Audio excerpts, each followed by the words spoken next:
నుంచి విశాఖపట్నం నుండి మనందరికీ మేలు కోసము మన కోసము వారి యొక్క సేవా కార్యక్రమాన్ని ఈ పట్టణ పరిధిలో విస్తృతం చేస్తున్నందుకు ముఖ్యంగా ఈ టాస్ ఆర్గనైజేషన్ ఆధారం గారికి అస్కోల్ గ్రామ తరఫున నేను ధన్యవాదాలు తెలియజేస్తున్నాను. ముఖ్యంగా డ్రైవర్ సోదరులందరూ కూడా గమనించాల్సిన విషయం ఏంటంటే మోటార్ వెహికల్ యాక్ట్ ప్రకారము డ్రైవింగ్ చేసే వాళ్ళది తప్పు అనేది నిర్ధారణ కాబడుతుంటుంది. సాధారణంగా మనం ఒక దేశ నేను ఒక లాయర్గా చెప్తున్నాను మాట నేను. కాబట్టి మనకే కాదు ప్రతి ఒక్కరికి కూడా సర్వేంద్రియానం నయనం ప్రధానం. నేత్రం కన్ను అనేది ముఖ్యమైన అవయవం మన శరీరంలో. కాబట్టి దాన్ని మనం భద్రంగా కాపాడుకోవాలి.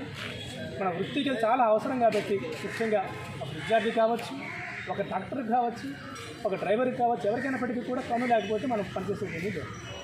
కాబట్టి అటువంటి కన్నును మనం భద్రంగా కాపాడుకోవాల్సిన అవసరం ఎంతైనా ఉంది. అదేవిధంగా మన సోదరులందరూ కూడా మిగతా వరకు కూడా తెలియజేస్తూ ఈ కార్యక్రమాన్ని వాళ్ళందరికీ చేరే విధంగా ప్రయత్నం చేయాలని మనం చేస్తున్నాను.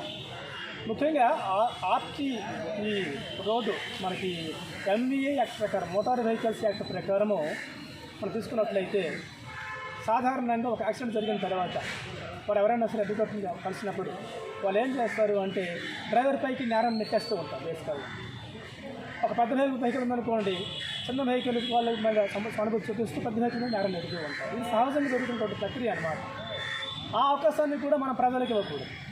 ఒక్కోసారి పొరపాటు అనేది నడిచేవాళ్ళు వాళ్ళ జరుగుతుంది, ఇదంటే మన వల్ల కూడా అడగచ్చు. కానీ ఏదైనప్పటికీ కూడా ముఖ్యంగా డ్రైవర్ అనేవాళ్ళు అక్కడ ఒక నేరస్తుడి కింద ముందు నిరూపణ కాపాడక ముందే ముద్ర వేయబడుతున్నారు. దీని నుండి మనల్ని మనం రక్షించుకోవాలి, మన దారిని మనం తీసుకోవాలి అంటే మన యొక్క కళను మనం జాగ్రత్తగా కాపాడుతుంది.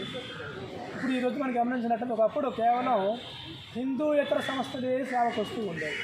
రామకృష్ణ మిషన్ లాంటి సంస్థలు లేదా ఆర్ఎస్ఎస్ లాంటి సంస్థలు కొన్ని చోట్ల ఇస్కాన్ లాంటి సంస్థలు పనిచేస్తున్నప్పటికీ కూడా ప్రత్యేకంగా హిందూయేతర సంస్థలు ఈ సేవా కార్యక్రమాలు నిర్వహిస్తూ ఉండేవి కొన్ని చోట్ల.